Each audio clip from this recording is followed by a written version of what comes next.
Custo de vida, emprego e desemprego, cesta básica, tarifas públicas, salário mínimo. Agora, na Brasil Atual, a análise do DIEESE. A participação de Fausto Augusto Júnior, diretor técnico do DIEESE. Bom dia, Fausto, bem-vindo. Bom dia, Rafael, bom dia a todos. Vamos começar falando com o Fausto nesta quinta-feira sobre um relatório que foi divulgado ontem pela Organização das Nações Unidas, que está rebaixando a previsão de crescimento global. E esse relatório mostra que o crescimento terá uma das menores taxas em décadas. As previsões apontam redução de 3% de 2022 para 1,9% este ano.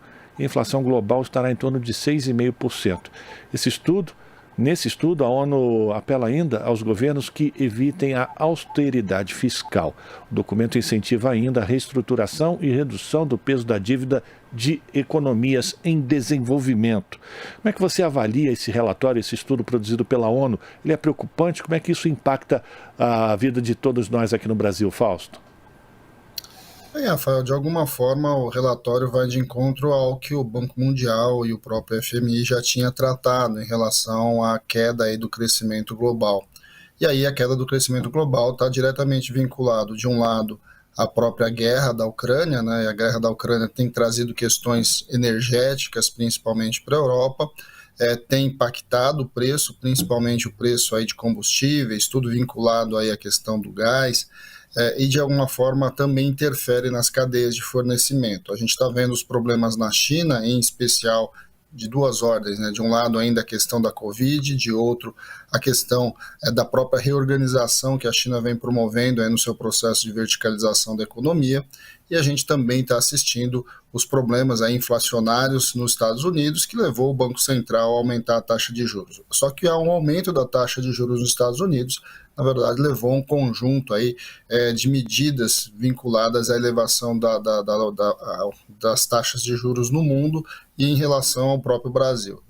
Com tudo isso, você puxa o freio da economia global e, de alguma forma, você vai impactar principalmente os países em desenvolvimento, uma vez que, no caso dos países em desenvolvimento, não crescimento significa rápido empobrecimento. Então, nós temos dilemas bastante grandes para 2023 e que, de alguma forma, estão vinculadas aí a um cenário pós-pandemia, que você vai assistir um crescimento maior, principalmente vinculado à questão da própria retomada, né, das atividades pós-pandemia, mas agora a gente está enfrentando os chamados dilemas do próprio século XXI.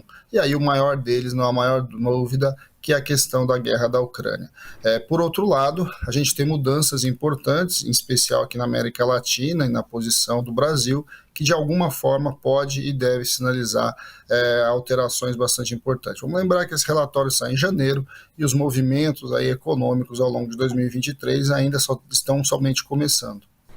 Então, Fausto, mas chama a atenção nesse relatório, nesse estudo divulgado pela ONU, que ela apela para que os governos evitem a austeridade fiscal.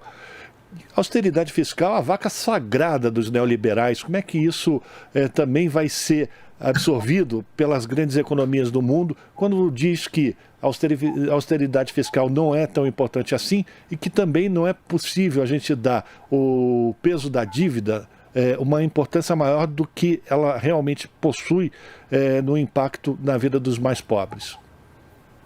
Bem, essa é uma mudança bastante grande aí do chamado mainstream econômico, né? Você está assistindo grandes organizações retomando o debate de que o Estado ele é relevante no processo de puxada econômica, num processo em que a economia global caminha aí para a estagnação.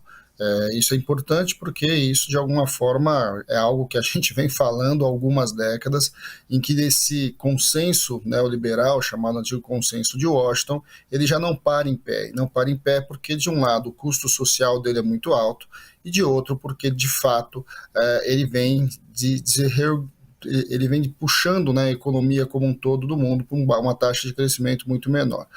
Você saindo de um processo global, né, de um fenômeno global que a gente assistiu, uma grande crise causada pela pandemia, foi essencial a entrada no Estado para minimamente fazer as atividades voltarem nesse pós-pandemia, e agora continua sendo. Você precisa trazer incentivos efetivos para que a economia no mundo volte a crescer. Agora, é claro que isso passa por uma discussão bastante grande entre as próprias economias e, de alguma forma, um reposicionamento do próprio mercado. Toda vez que a gente ouve relatórios desse tipo, você vê o mercado ali se assustando, é dólar que sobe, é bolsa que cai, mas, na verdade, o que faz a economia crescer é o mundo real. E aí o mundo real, em períodos de crise como os que nós estamos vivendo, é fundamental que o Estado cumpra o seu papel. E nos últimos anos, o que a gente tem percebido, né, Fausto, é que a economia neoliberal tem causado, na verdade, a concentração de renda, né? Cada vez os ricos ficam mais ricos e cada vez mais os pobres mais miseráveis. É preciso enfrentar essa questão e realmente, como diz o presidente Lula, colocar os ricos para pagar imposto e os pobres no orçamento, e isso a gente ampliando até para uma regra mundial? Não há a menor dúvida, Rafael. A gente precisa, inevitavelmente, fazer um debate muito sério de como é que a distribuição de renda acontece no globo. E não só do ponto de vista entre os ricos e os pobres, mas também entre os países ricos e os países mais pobres. A questão da concentração de renda no capitalismo é algo que foi intensificado de maneira muito grande com a visão do consenso do Washington do neoliberalismo, que hoje está em crise. E a própria concentração de renda vem mostrando os dilemas aí do próprio sistema.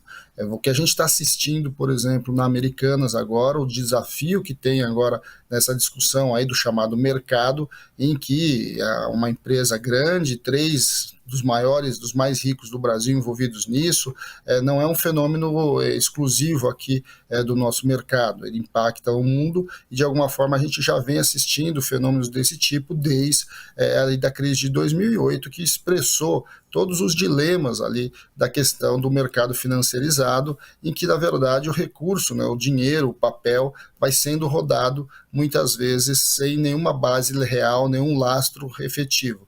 Esse talvez seja a grande discussão aí do século XXI. Como é que a gente desfinanciariza toda essa economia, traz lastro real para ela, que na verdade significa crescimento econômico, significa melhoria de vida no conjunto das pessoas.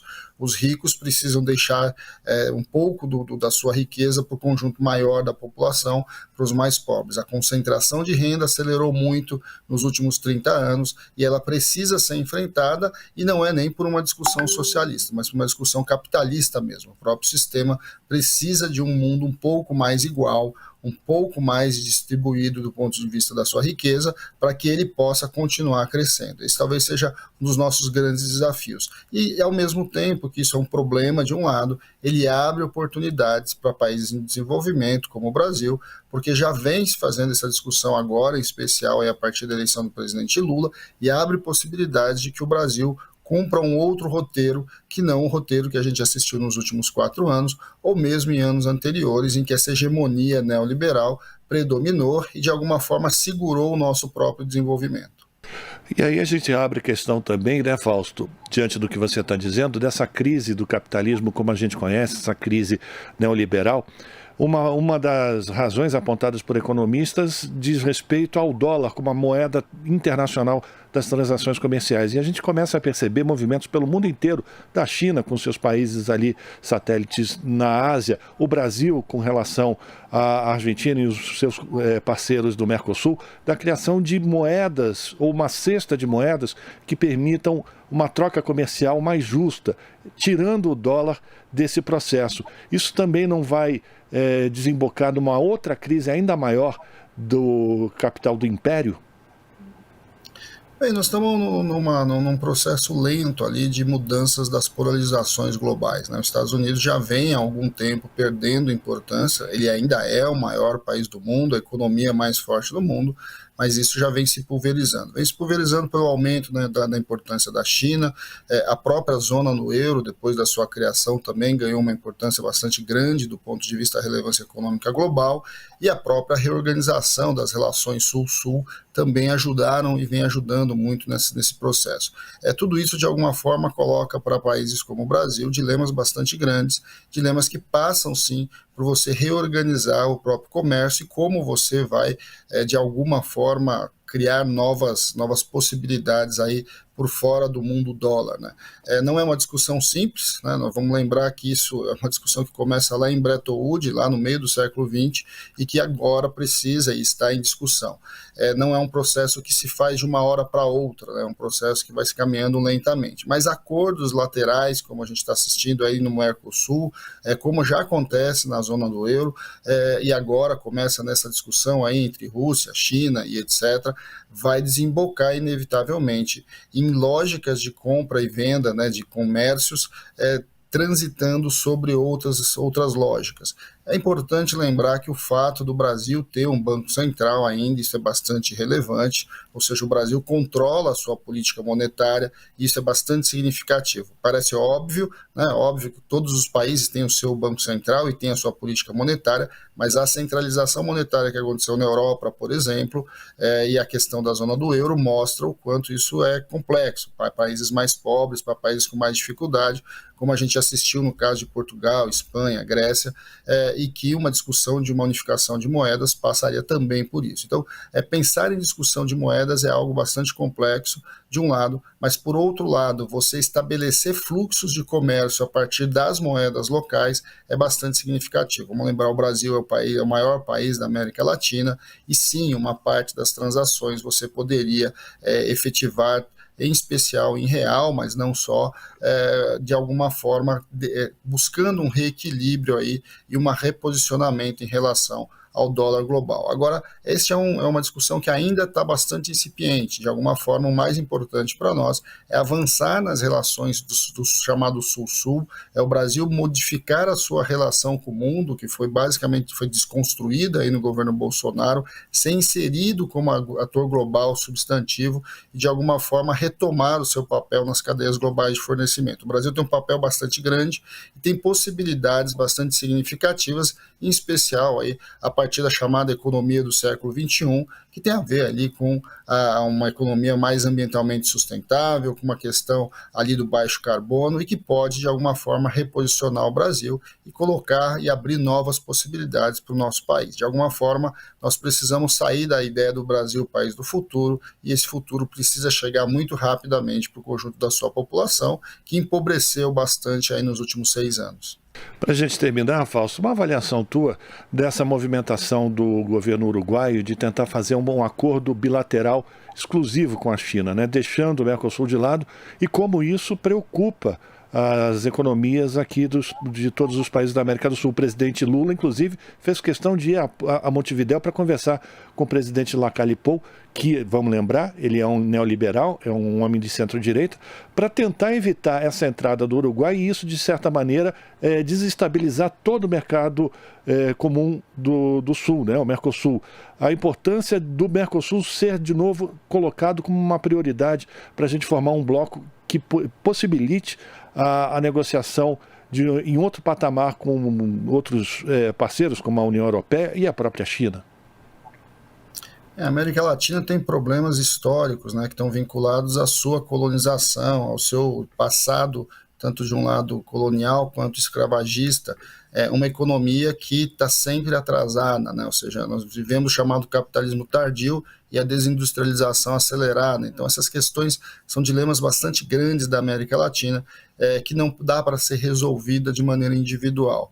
É importante que a América Latina construa minimamente consensos, avance no Mercosul, avance para além do próprio Mercosul, né, na integração latino-americana, para que você possa ter peso no mundo que está em transformação e que está em disputa. O mundo está se reorganizando em blocos, os blocos já estão se reposicionando de forma geopolítica diferente do que a gente teve no século XX, e o Mercosul, ou a América Latina como um todo, vai ter que se reposicionar nesse grupo. Se reposicionar de maneira unificada é muito diferente de você se reposicionar de maneira individual. Vamos lembrar que o Uruguai é um país importante, mas um país de economia bastante limitada e relativamente pequeno aqui na América Latina, mas o problema do rompimento com o Mercosul, de acordos diretos com a China, ou não só com a China, pode impactar o equilíbrio aí e a possibilidade de uma ação em bloco.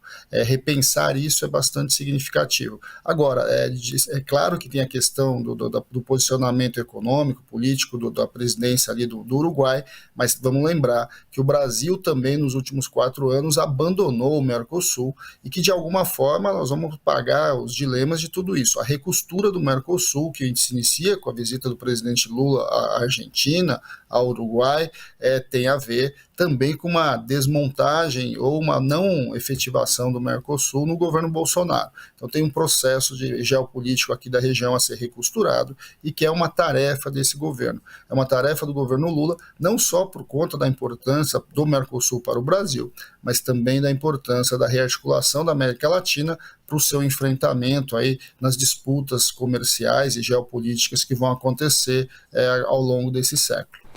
Agradecer a participação de Fausto Augusto Júnior, que é diretor técnico do Diese aqui no Jornal Brasil Atual.